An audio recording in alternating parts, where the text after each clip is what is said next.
Hi guys, I'm Mike. And I'm Stephen. And this is Indy Fanatics, your home for IndyCar content with weekly podcasts and feature videos. Welcome back to another episode of the IndyCar Podcast. And last week out, we were looking at the top 10 drivers of the season so far. Justice for Graham Rahal. Justice for Graham Rahal. Oh no. In the comments. He's the one guy that I regret leaving out because Graham's had a pretty great season. But you guys seem to find that popular and enjoyed that topic, so that was good. Yeah. It was nice to talk, even though it was a 40-minute kind of epic one kind of discussion. Epic. Thank you for taking the time to watch that. We do really appreciate it. So yeah, obviously everyone knew we were at Silverstone for the weekend. That was fantastic. It was fantastic being back at live racing, but I think we were both like, I really want to be at an IndyCar race.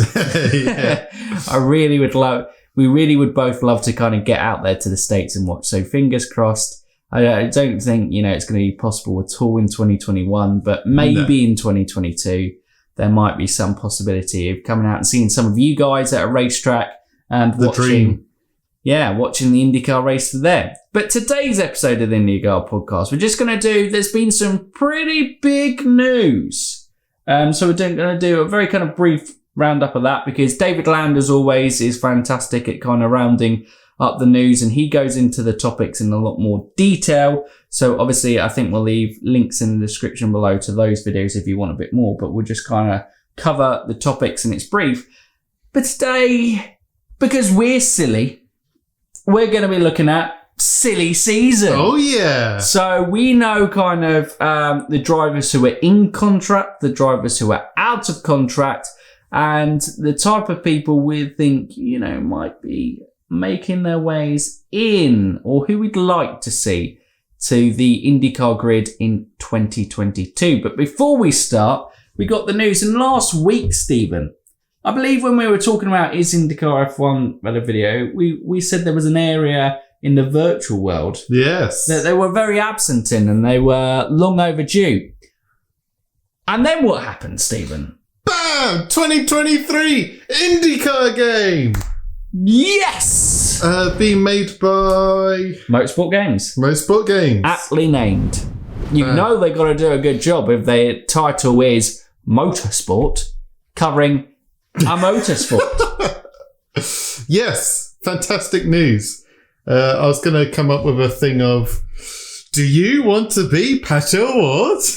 But then I figured Pato actually may not be in IndyCar in 2023 because that's when it comes out. But IndyCar game in 2023, fantastic news. It's going to be incredible to actually race IndyCar games in an actual. I know some games have had mods. I know R Factor. There's an IndyCar mod in there because that's made by Motorsport Games, who are actually making the full IndyCar game. And then there was in R Racing. Am I saying that right? iRacing, R Factor, and then iRacing. I think there was some IndyCars in there, but there's getting its own fully independent game. 2023. It's going to be great. And why it's important is video games have become such a pop culture thing. And I think even, this isn't for it is for some established IndyCar fans who enjoy gaming. Like, obviously, we're established IndyCar fans now, and we'll love to play the game. We're really looking forward to it. But where it's really exciting, video games have become part of the kind of culture, and kids today play so many video games, and racing games are always popular. So if this can be an easy access game with some forms of realism for those kind of diehard racing fans, but also that kind of enjoyable, fun aspect of it, people are going to go, wow, I love playing the IndyCar game. And then they're going to get to know the names, like going, yeah, I won the Indy 500 with Pato Award. That's going to be Stephen. That's going to be just Stephen tweeting There's out. going to be a create your own character and then choose a character. Just going to be Pato. Yeah, absolutely. He's going to just try and create Pato and name him Pato. Pato Award versus Pato Award. But I am Pato. I am the Pato. But it could, bring... All with motorsports, it's bringing in that next generation of fan. You have your established, you have that kind of almost your fan that brings your family through, and then that brings the connection through. But if you're trying to expand it, you're trying to get a wider fan base. A video game, I feel, is a really important access point in the modern world to kind of try and bring people in. And IndyCar, Roger Penske's leadership, we're now starting to really see Penske kind of kick in and do what Penske does best, which is expand and grow a brand. Yep. Like he did with his own Team Penske. And yeah, fantastic moves from there. Mega news. The other big news was, well, at the start of the year, it kind of came out that NBC Sports was going to shut down the network, and IndyCar's deal was up at the end of the season. And, these places were going to have to find a new home, essentially. Yep. Well, if you've been following, and I know in the States, TV ratings are a big thing. People pay attention to kind of TV ratings and kind of growth of it. I mean, it's not in our culture too big a thing over here. No. But obviously we've been aware of it with how it's been tweeted, and that, the viewing figures just seem to be they're up. Every race. Records are being broken. Absolutely. They just seem to be going up and up and up. And that's put IndyCar in this incredibly strong negotiation position. And they've got this fantastic deal. They're going to have 13 guaranteed races on network TV on NBC. All races are going to be on the streaming service. And when we talked about it a little bit before, I think this is the future. Streaming, I think, will take over the kind of traditional network things. Now, streaming sports isn't quite of the same quality yet. Like over here, when we've watched football or soccer in the United States, the quality hasn't quite been there as much when it's been either through YouTube on BT Sport or whether it's been on Amazon Prime. Yeah. The quality is just that slightly worse from a mainstream broadcaster. But you can guarantee these guys, when money starts getting investing and the technology continues to improve, the streaming services, as soon as they can start matching or getting near to the level of broadcasting, their price point is incredible. So therefore, it's going to make IndyCar actually the ones that aren't network TV. And if you're going to have it behind a paywall, you're not having to go on cable with like an NBC Sports style channel. You can pay $5.99 a month, get IndyCar, get wrestling, I think's on there, and get other TV products. Get wrestling. We're now just like going, and next week, Mike and Stephen wrestle and thing. What you can expect from Peacock TV. Yeah, there you go. We are happy to announce our deal with Peacock TV in new TV show, Mike and Stephen wrestle. No, as always, we're going off a tangent. But this is huge news. Yes. I think securing the TV deal on a single network, I think it's going in the right direction for the future. And, they're both building this partnership together. And the fact that it now gives an extra option, I think, again, young people are more to the streaming services. They're not really signing up to a Sky TV package, a Virgin TV package. Over here, the main ones, I'm not sure what, obviously, the CBN, ESPN stuff in the States. You'll be able to tell us in the comments what the main ones are. But Netflix, Amazon Prime, they're the guys who are kind of stealing the mainstream with their kind of entertainment in normal TV. Sport is the next natural step for that to go. And having this strong partnership with NBC is only a good thing. Bam. Bam. Racing news. Santucci's back! Again! Santino Ferrucci! You say his name! Santucci! Oh my God. Half and half. It's like when people mix names together for a relationship. It was like Brangelina. Santucci, apart from with himself. It's his name. God knows where this tangent going on. But he's back again, and he's been brilliant in all the performances that he's had so far. And it is fantastic to see him back on a racetrack because Santino Ferrucci, like we said, if he comes back full-time, he's in that brand now of what we see of young, exciting talent in the series. Yep. He's probably, not criticism, but weaker points had been on road and street courses. But even then, he's performing well on those ones. Guarantee you he'll be at Gateway. Yeah. For Rayo Letterman Lanigan Racing. We got the Music City GP. I mean, if they can get it together and he keeps performing, I mean, wow, he could be in the rest of the season. Could be, at least a couple of rounds, which then sets him up nicely for the 2022 season. And I suppose that would lead us on nicely to the main topic of the video, silly season. Oh, yeah. Stephen, do you want to start off with Team Penske? Because that's the easy one, while I kind of find the picture that tells us what the contract is. Don't worry, I found it. Team Penske, Joseph Newgarden's locked in, Will Power's locked in, Scott McLaughlin's locked in, Simon Pagenaud's gone! I feel like that was very dramatic. Well, I was playing it safe with everyone, and then, because there was the odd one out, I thought I'd make a bit more of a deal about it. Yeah. So Simon to stay or Simon to bin? I think he's going to stay. I think there was some new. I think it was Penske was interviewed a little bit earlier. I seem to remember a quote of, "They seem pretty confident at keeping things how they are." He's an incredible driver. Yeah, and Pagenaud has created those incredible performances, and he knows in an Indy 500 bid, Pagenaud is always going to be one of his strongest drivers. Yeah, exactly. Because arguably, Simon Pagenaud is the strongest driver currently in the Team Penske roster at the 500. Yes. Yeah. So that's why... Couldn't agree more. And mainly his lack of wins is more to do with Penske rather than individual. Yeah, it's not like Newgarden, McLaughlin and Will Power have been significantly better. In fact, Pagenaud is the second highest placed of the Penske drivers in the championship. He's been very consistent. Yeah.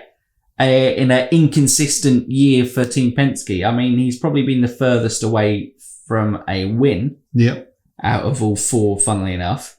But yeah, he's got that consistent performance and that's probably going to do enough. They like to keep things settled at Team Penske, and I don't think they're just right to recycle their drivers. I think they're still waiting on VK and Grosjean, those type of guys, to come into the mould. Okay. And where they go. That's my theory. And go straight. They may even offer a fifth car. But I'd be surprised if that case. I think they will say the same. Now, I've got this list from Andy Merrick on Twitter. He follows us on Fanatics. So if you're watching this, Andy, thank you for shouting this. I'm not sure if you've kind of brought this together. It says sourced from Nathan Brown and Marshall Pruitt with the contract. So I don't know if he's very good at kind of collating always over a race weekend. He has like the times for fans, makes it easy. So I'd recommend following him for that. And he's a nice IndyCar fan to interact with as well. But this is where it has come in place. So we've covered Team Penske. And so we think Penske is pretty much going to stay the same. Stick or twist and they're sticking. Absolutely. Andretti Autosport. Bam. Now, this is where things get interesting. Colton Herta and Alexander Rossi are under contract. Yep. For another, how many years? So unless Alexander Rossi really wants to push a move, I think those two are there. But I don't think Rossi's necessarily happy with how it's going at Andretti at the moment. I think he'd be open to a move, but he is technically contracted. So I think most likely scenario is those two stay there because they're the two most successful. We'll keep Rossi at Andretti. Right. So the other four full-time guys, well, the other two full-time guys to make it a four-car team is James Hinchcliffe and Ryan Hunter-Reay. Let's start off with Ryan Hunter-Reay because I think this will be the easiest to go. I think he will go part-time. Yeah, I think he was struggling to get funding for this year, wasn't he? With the DHL partnership. That was a bit iffy, and now maybe another year and another kind of average He hasn't set the world alight. He's been pretty consistent, pretty solid. But yeah, I think it's starting to come to an end. And I think someone said in the comments a little while ago, you got to remember, Ryan Hunter-Reay's been involved in some aspects because I think he was in Champ Car, started his career for about 20 years. Long time. Well, not 20 years. Working his way up there. It's not that. Probably about 15 years. So, he's really been a part in a long time bit of IndyCar. It is now that time. He's got young kids as well. He probably is wanting to kind of, spend some time and be a dad. And the Indy 500, he's won it. He's won a championship. He's won, more than most people do. Exactly, yeah. In the championship. He's won it all, basically. Yeah, essentially. He just hasn't won it multiple times. But that's not to Ryan Hunter-Reay at all. And, part-time, he can still easily, and he showed that he was competitive pace, running for a long time in the top 5 in the Indy 500 this year. If the cars together, he can still be very competitive in that race. Yep. So we saying he is a part-time at Andretti? I don't know if he'd be a part-time at Andretti. I think Andretti could really go for a kind of fresh mix, but I think he's going to be a part-time, either at Andretti or another team. I think he will be on the grid. What about like a Dale Coyne? If Mr. Roman Grosjean moves, would he go to one of the Red Bull I don't know if he would go as far, sounds harsh, down as, I don't think his career and reputation is that down yet. But where else would you see him going? I could see him if VK goes like an Ed Carpenter Racing. Okay. I could see him maybe if a deal came together with Rahal Letterman Lanigan, because that's a very American team. If the funding came together of some sort and they wanted to kind of go on that I don't see him being, because at the moment, Rahal will come on to them, but I think they've got better options. I think they do. But, I think there will be options out there. He could even go Carlin, I suppose, if they wanted to kind of go that aspect. Yeah. But if we're bringing Dale Coyne into it, he could find a way in one of those kind of small. Yeah, but we're reckoning Hunter-Reay part-time. Yeah. Bam. Go from there. Hinchcliffe. Ouch. Been a painful return. Yeah. Well, not painful in he's been crashing a lot.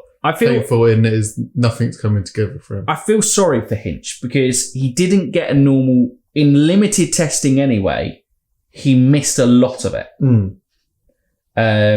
So that already, after having a year out of the sport, puts him on the back foot. Yeah. Combined with Andretti not having a great season as a team, it's one of those things that, have all kind of conspired against him. And you know what? I could see Hinch not being part of the grid next year. Another year out. But I think it might be the end of the road. He's gone. And he's a fan favourite. He's not getting re-elected. He's a fan favourite, but you've got this new influx of generation coming in. You've got the likes of the Kevin Magnussen's been rumoured. Other drivers from other series are now finding IndyCar an appealing option. True. And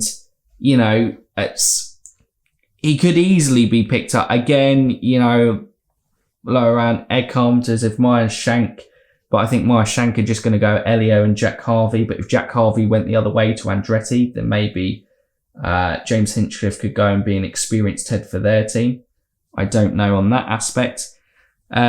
Seems weird thinking Hinch won't be in the seat next year. It does seem weird, but I think it's one of those, unfortunately, because he's not heavily backed by anyone, and the results, you're only as good as your last race. And some things, like we're saying, are out of his control. And with Andretti, it's been a difficult season for the team as a whole. And some, when he's been running well, it's just fallen apart in a race. I just think people go, maybe it's time to leave James behind and move on with the next one. That sounds really harsh because I really like him, and obviously he's a very popular driver. Everyone get on the bus to next season. Hinch no. But like, definitely don't think he'll be full-time. He may be able to wrap a part-time seat with some team, and I think he'll definitely ride the Indy 500. Yeah. Yeah. So that leaves us 2 seats at Andretti, potentially even going up to 5, because Marco Andretti is proven that he's just pretty much going to 500 do the 500 and SRX. Yeah. That's going up. 2 candidates for it. Roman Grosjean. Yep. Jack Harvey. Jack Harvey. Of course, Jack Harvey makes, makes the most. There's the biggest connection with Jack Harvey because obviously Meyer Shank Racing are a partner of Andretti. It's a technical partnership. Even though they've become more independent, they still got that relationship with Andretti. So if Andretti can call in, I think it'd be a fairly easy swap. Mm. And then maybe they'll give a seat to Ryan Hunter-Reay and James Hinchcliffe, which I'm sure, which Andretti's running it? Mike Andretti? What, the whole Andretti team? Yeah. Yeah, Michael Andretti runs it. I'm sure he'll be more happy if he had to lose a driver, if he gave them another seat somewhere else. Yeah. So that's Jack Harvey. Roman Grosjean, well, it was always how well he would adapt, and I think he's shown he's adapted incredibly well. And then it was, would he run a full-time season? Yeah, which he's shown enthusiasm towards. We know he's going to be racing at Gateway, which makes it inevitable, as long as that all goes well for him, that he'll race a full-time Canada. Yeah. So he's got the quality to race for any of the top teams. Mm. And I think Andretti is the most likely destination for Roman Grosjean to go in the traditional top 3, shall we say. Yeah. I think they're the 2 most likely candidates for that seat. There could be more. You could have an Oliver Askew come back into it because he's impressed. Askew as a left field shout. Mm-hmm. But yeah, I think those are the 2 most likely. I mean, we'll leave out some kind of mentions like Oliver Askew at the end if we haven't put him in anywhere else, and kind of guys we think could come into the series potentially, but not necessarily guaranteed. But let's move on to Arrow McLaren SP. Your boy. He's staying for another year. The only way that Pato leaves McLaren is if he goes to F1, I think. And I don't think they're going to kick Daniel Ricciardo out after 1 season, especially as Ricciardo's performances have now started to pick back up. Yeah, I feel like he's got such a strong relationship with Zach Brown that's been building. I feel like he's not going to bail on the team. Even if it means he's going to have to wait a year or 2 to have a super competitive car at every race, I think he'll stay and build with the team. I think Pato is... A lot of the guys are loyal in IndyCar, I would say, and they realise that they give them an opportunity. So with Arrow McLaren SP, he realises McLaren are a huge name, and he can see the investment that they're putting into the team. Yeah. But also, you know, his career was probably all up in the air. He had that kind of half season with Carlin, failed attempt to get into F1 with the Red Bull junior program. You know, it was all up in the air, and they kind of put investment in these young 2 drivers, Oliver Askew and Pato O'Ward, and going, you know what, we're going to back you. And quite a big team for Schmidt-Peterson as well, because Sam Schmidt is a very key part of this team as well. Obviously, you talk about McLaren have come in, they've got the name, but it's still very much Sam Schmidt is a big part of the team in terms of leading it forward. And they've put a lot of faith in those guys and the operation. And yes, you know, Pato will be frustrated, but he at times probably, and Arrow McLaren themselves, I think, will be frustrated, you know, that they cost. But last year, what was it? 4th in the championship? Yep. This year, currently P2 in the championship and in a serious kind of position to challenge for the title. They can still win the title this year.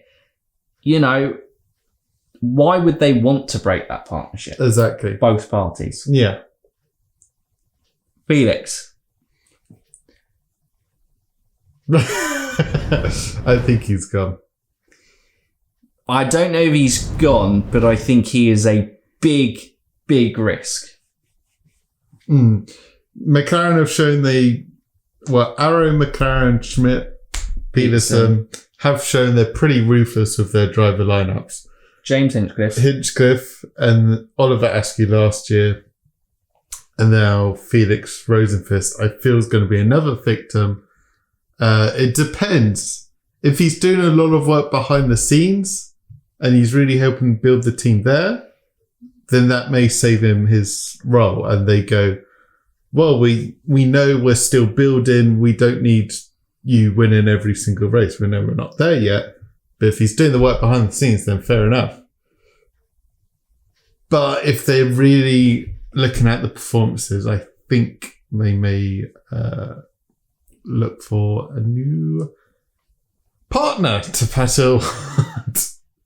Well, so that kind of comes into play in what do Arrow McLaren want? And the aspect is it going to be 1 seat or 2 seats available? Now, they might decide to stick with Felix Rosenqvist and go for a 3-car team. Yeah, definitely a possibility. They might go for a 3-car team and still get rid of Felix Rosenqvist. If they're a 2-car team, I feel Felix Rosenqvist will definitely be out the door.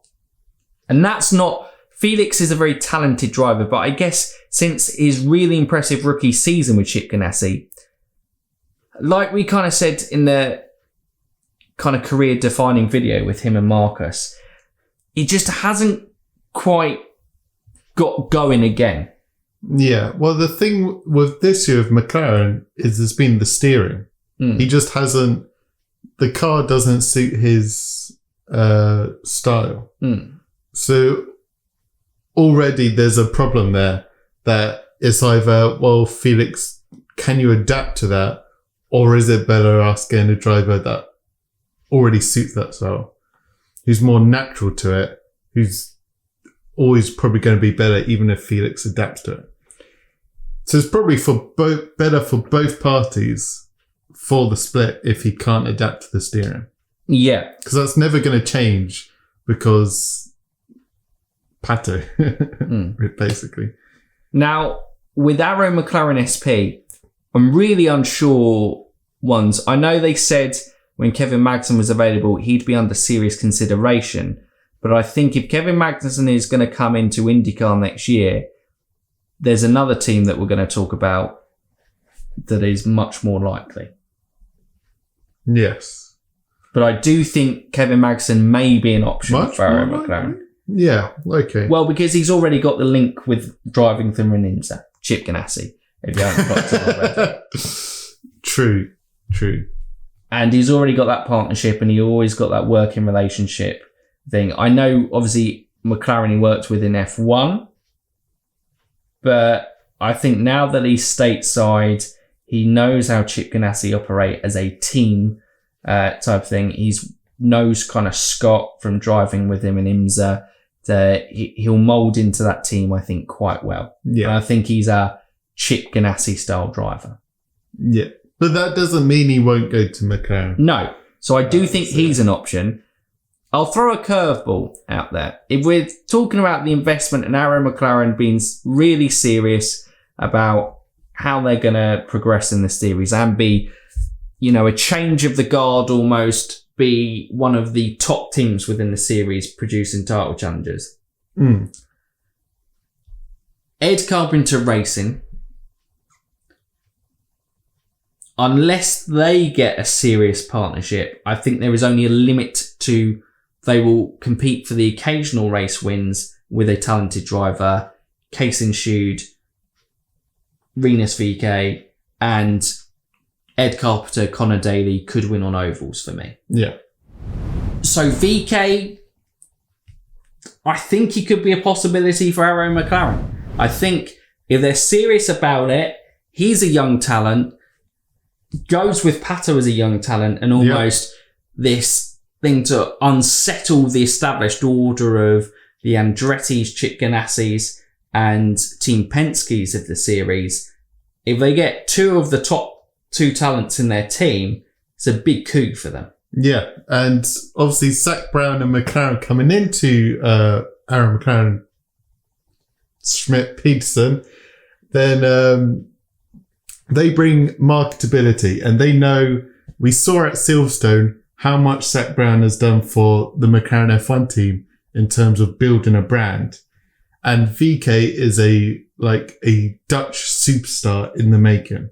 So he fits the mold of building a personality to really market the team with. And VK is such a nice guy, enthusiasm, and combined with the fact that he's a hell of a driver. We've seen in F1, obviously we follow F1 closely as well, that the Dutch fans with Max Verstappen go from there. If you can get that sort of support for Rinus VK in IndyCar, that's huge for the series, but it's also huge for Aaron McLaren. Mega. So that would be the one key one for now. I'm not too sure on the seats, but I think what we're saying is I think there's going to be seats available there. Yes. Whether it's a third seat, a second and third seat, or just a second seat.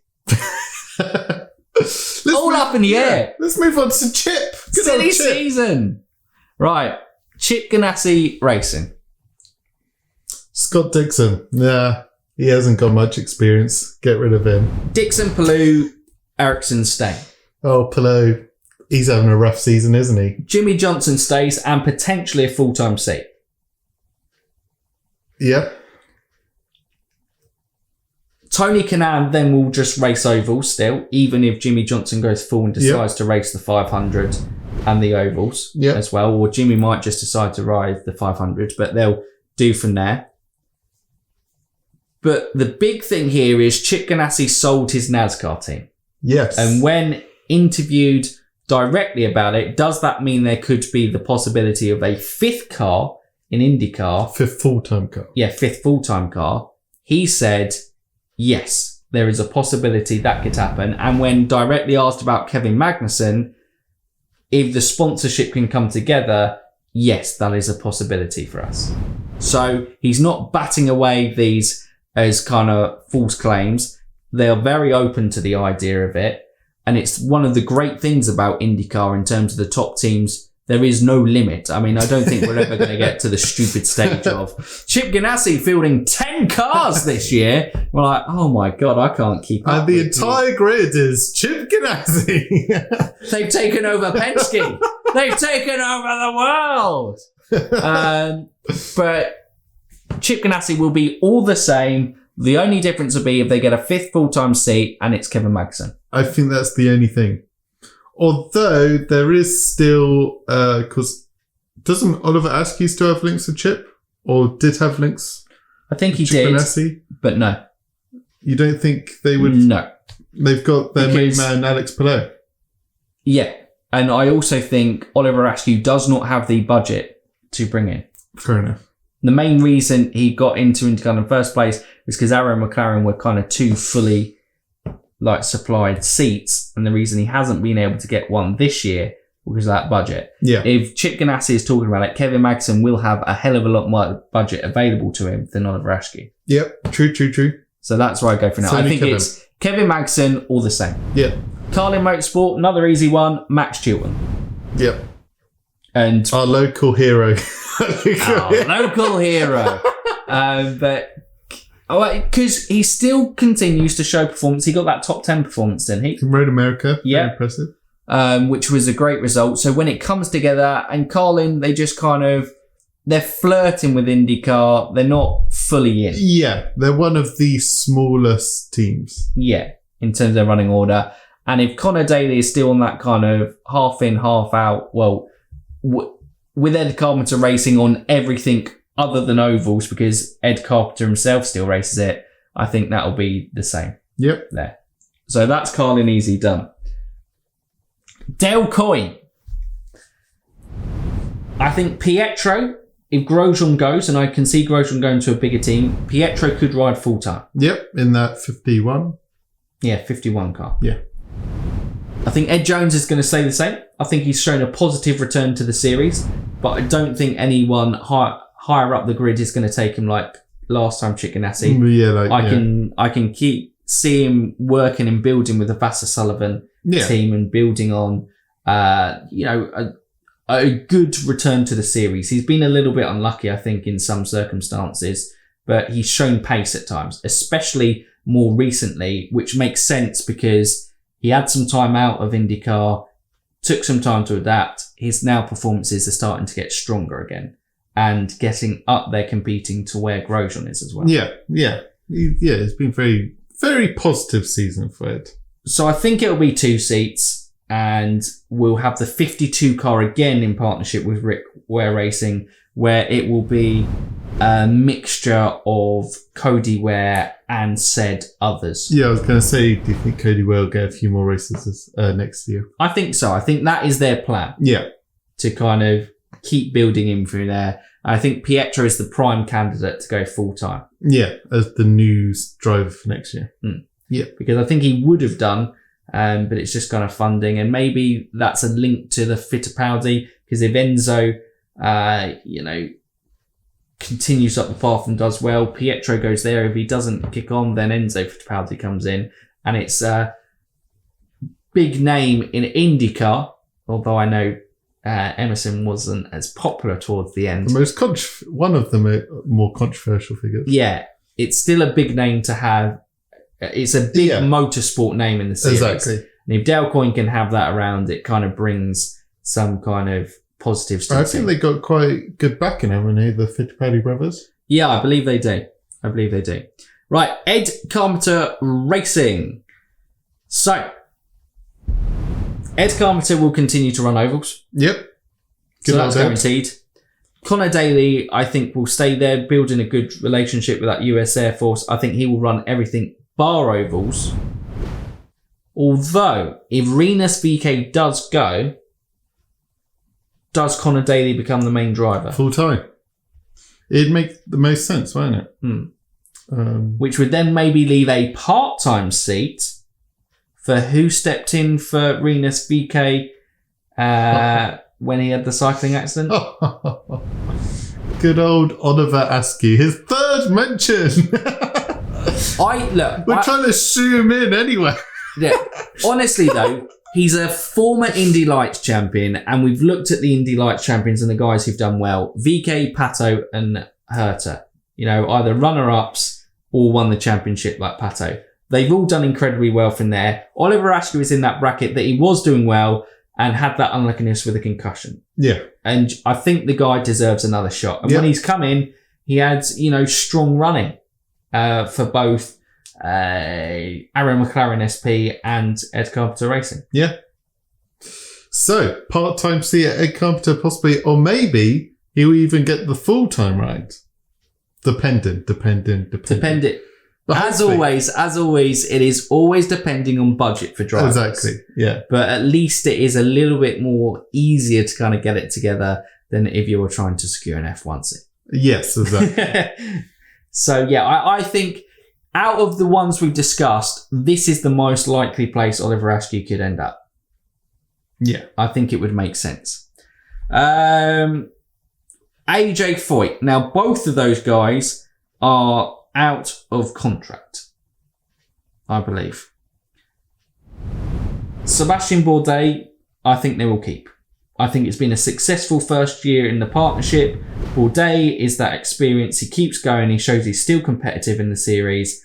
He's had some unluckiness through it after a fantastic start, but I think they have a really strong working partnership. Yeah, I think he is quite expensive for them. I think that's where most of their budget has gone into Sebastian Bourdais, but he's getting them the results. He's pushing them up the grid,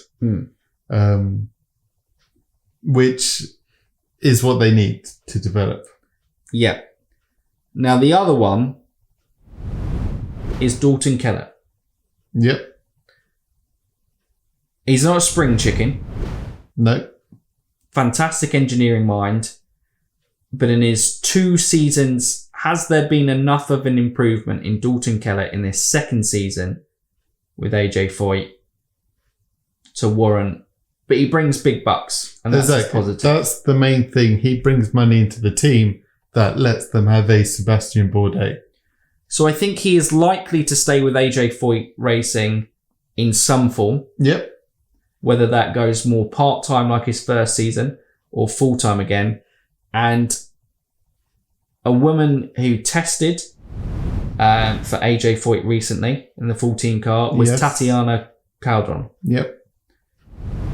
I think she was racing over in Super Formula a little bit this year. She obviously did the F2 Championship. Wasn't the most competitive there, but wasn't necessarily in one of the most competitive teams within the Formula 2 Championship. IndyCar is a fantastic platform for providing women in motorsport to go in, and to have a full-time, part-time driver on the grid outside of Beretta Autosport would be positive and would be a positive selling point for AJ Foyt Racing. Yeah. And they were impressed, and they said that she is in contention for a seat at AJ Foyt next year. She has good backing as well. Yeah. I would not be surprised to see Tatiana Calderon in some form. And I think those are the three main drivers with AJ Foyt. And Charlie Kimball, again, to try and put together an Indy 500 package to run a car with the team. And maybe Hildebrand as well. Yes, possibly. So they could run as possibly as 5. But, the 500 is like that, isn't it? Yeah. You just kind of throw a load. You can enter so many cars in the team. But I think if we're talking full seasons, those are three main candidates, with Sebastian Bourdais ideally being their number one guy to keep driving the team and improving the team forward. Yeah. Right. Oh, God, guys, we are doing well. It's another long one. Stick with us, but we hope you're enjoying the discussion. We're not there. Maya Shank Racing. Oh, of course. Well, we kind of spoken about them. Elio, I think, is going to drive full-time next year. Yep. And then it's either, does Jack Harvey stay, continue the partnership, or is there a swap between him and one of the Andretti boys? I think that's the most likely situation is Harvey and Elio Castroneves. We've talked about loyalty before, and I think they're loyal to each other and they understand what they're doing, building forward. And arguably at times, Maya Shank have looked a more competitive seat than the Andretti cars. Yes, true. Bar kind of strategy calls, which they're learning all the time. Yep.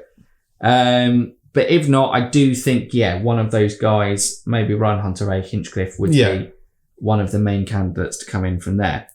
Beretta will be hopefully going full-time. I think they're hoping to kind of have more races. At least I think they're going to run more races than the Indy 500 next year for sure. Yeah. And I think it will be Simona Di Silvestro. That'd be good.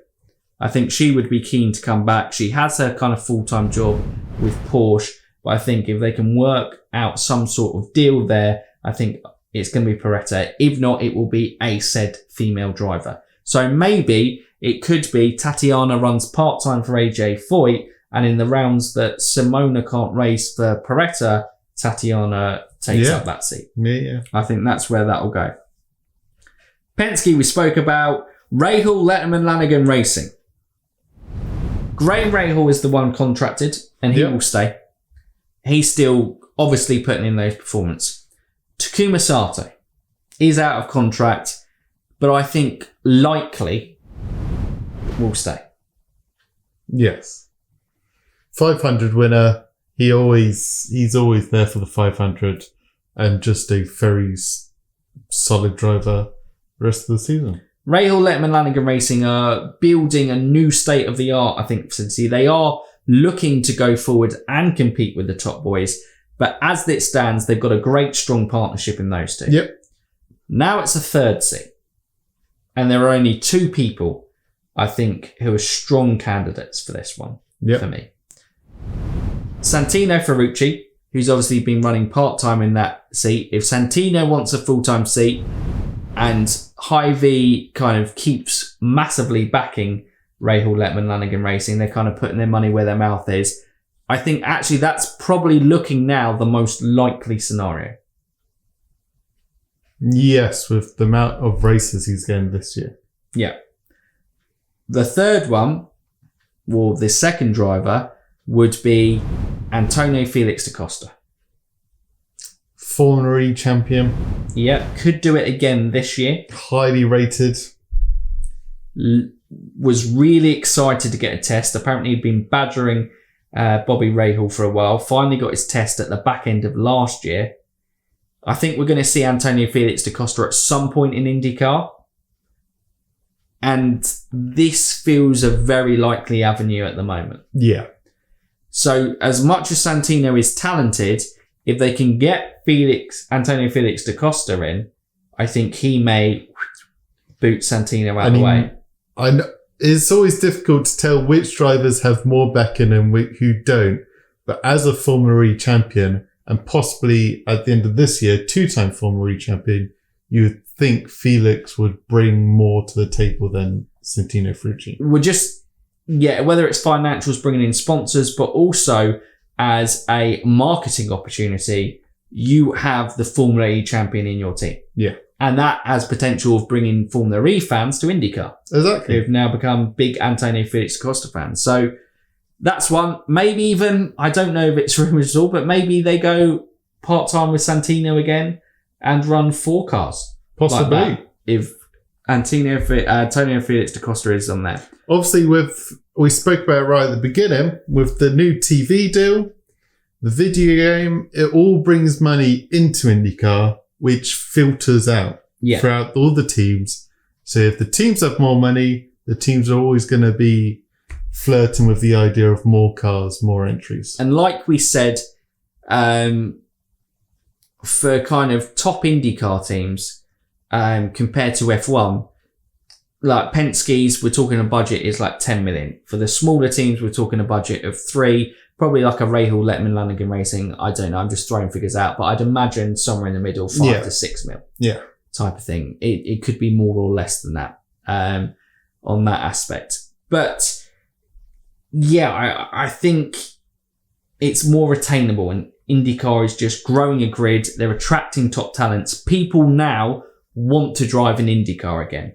From other racing series, IndyCar is now becoming a really attractive proposal, which is superb for this series, and it's superb to have some of these names. So the last team that will hopefully run full-time, but will definitely run more than the 500, will be Top Gun Racing. Yes, indeed. They're already going to run at the second IMS race this year, and this will be RC Enerson. Yep. Great partnership that they've got going. One of the feel-good, although they didn't qualify, feel-good stories of the Indy 500, I think. I think a lot of people will get behind that team. And, you know, if they can slowly start working their way in, a bit like Meyershank Racing did, then, you know, maybe if the financials are good and that partnership with RC develops well, you're looking 3-4 years down the line of a Meyershank-Jack Harvey relationship with RC Enerson and Top Gun. There we go. Which is only positive. And I think there's a rumoured extra new team that hasn't raced in IndyCar that's going. Well, could possibly appear. Yeah, I saw David Land talking about it. So it's rumours that it is about, but as there's not much details on it, we obviously won't speculate too much on it. But again, shows really exciting stuff for IndyCar. I think we've covered it all. The only thing to throw curveballs in is we haven't mentioned any of the current Indy Light drivers. So like the Carl Kirkwoods, the Braden Eves, the Linus Lundqvists, I think those are the 3 big names at the top. People who follow Indy Lights more closely may kind of throw in some other names. But I think Carl Kirkwood is definitely feels like the next big American talent coming through. He is very highly rated. So I would not be surprised to see him come into one of those vacant seats that we talk about, and maybe he goes into a Meyershank ahead of a Ryan Hunter-Reay, Hinchcliffe in possibly, that kind of partnership from there. So but there's always Dale Coyne that do love to promote the young talent. Absolutely. So Dale Coyne is another one of like an entry into it. And the whole point of Indy Lights Championship is they give entry into the IndyCar series. So whoever wins that series, I'd expect them to be on the grid next year. Yeah. From there, and trying to think of any more names that I kind of noticed if we kind of wrap it up. Alex Albon has been thrown in about. Yes, I saw that. Yes. Albon to IndyCar would be would be pretty fun to see. He's got pace. Yes, exactly. And the only reason we were critical of him in F1 is because he was promoted too soon, and that was out of his control. But the pressures of a Red Bull seat was too big for him at that stage of his career. I'm not sure if I see a place for him next season. No. But definitely long term, I think Albon would enjoy IndyCar. Absolutely. Sage Karam always is thrown about, but it depends. He will have that partnership with Drea Rainbow Racing, and whether they can go a little bit more full-time than the Indy 500. I think they were looking to kind of get back into it. So I think he will probably be on that one. Spencer Piggott, I don't know. He's a talented guy, but I think his time has maybe just gone the wayside, and I hope Oliver Askew doesn't have that. But that's where I don't see Spencer Piggott maybe being picked up by any teams, other than if it's a new team and they want to go with Spencer, who's got a little bit of IndyCar Series experience behind him. Yeah. And I think that is probably all the names. Bam. Whew. A marathon. What an episode. Again, 2 in 2 weeks. Because there's no racing, we're giving you a race length podcast. No. But I hope you've enjoyed it. Silly season. We wanted to kind of just going, so-and-so, bam, bam, bam there. So-and-so, bam, bam, bam there. We wanted to kind of have a bit more discussion. Yeah, exactly. Yeah. That's what we do on the channel. That's what we do. We ramble. We ramble. And we go off on tangents, but then we always come back to the end. Which is now. We can go. So leave it in the comments down below what your thoughts are of the 2022 silly season driver market. Who do you think is going to go where? Where do you think seats are going to be available? Who do you think are going to fill those seats? Do you agree with our suggestions? Do you think that we're talking out of our bum? Most of the time we are. But as always, it's a fan channel and it's opinions. Just keep them respectful. So if you're new around here or haven't done so already and you've enjoyed this race length podcast, what can they do? You can like, subscribe, and ding that bell. Ding it. So for now, you Indy fans, keep racing.